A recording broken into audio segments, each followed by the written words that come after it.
Hi guys. So DIY na naman tayo. So nasira yung electric pan namin. Ayaw nang umandar. So kahit anong gawin mong pindot sa pindutan niya, ayaw nang umandar. So sinaksak ko na siya guys. Ayan guys.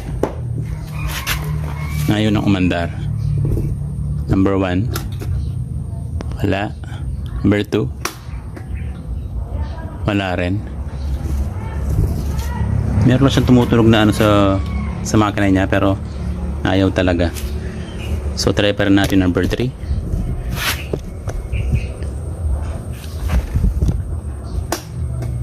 So yun guys, wala talaga.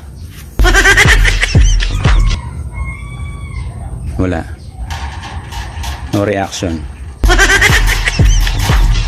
No.